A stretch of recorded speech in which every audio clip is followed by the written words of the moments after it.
Bagong bersyon ng ating binangkal. Haluan natin ito ng desiccated coconut. Ay abay ga kung hindi mo pa ito nasubukan, ay subukan mo na. At lalong hindi natin dito kailangan ng dough roller machine or spiral mixer kasi ay manumanuhin lang natin ito. 5 minutes na pag manumano, pag masa ay okay na. Kaya simulan na natin. So ito yung mga kailangan natin. 2 cups ng light brown sugar, 2 piraso na large na itlog, 2 teaspoon ng iodized salt, 1 tablespoon ng vanilla extract at 1/3 cup na margarine. Andin durugin ko muna yung margarine dito sa ating asukal.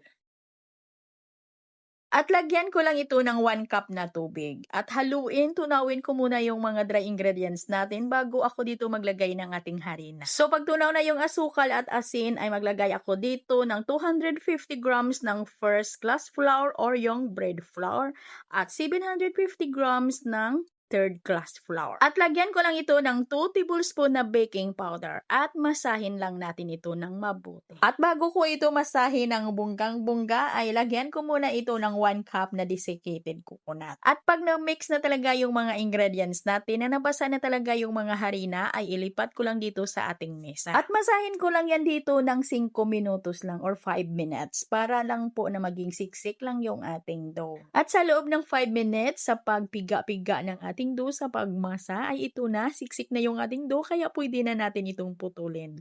At putulin ko lang ito sa 30 grams lang. Pagkatapos ko yung putulin ay agad ko na huyang figurahin ng mahigpit na pabilog.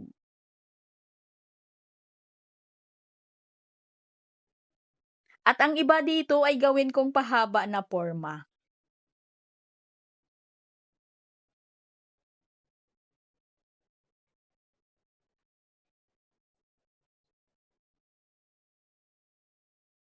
At gagamit lang tayo dito ng sesame seeds or linga. At para kapit na kapit talaga dito yung ating linga dito sa ating dough, ay basain lang natin ng tubig yung ating dough.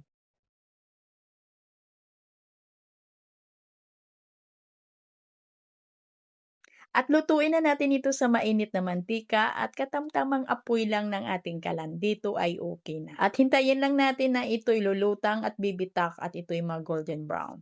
At pang-display namin ito sa aming stante at ang bintahan namin dito mga palangga sa 30 grams ng cut ng ating dough or sa putol ng ating dough is 3 for 20 pesos.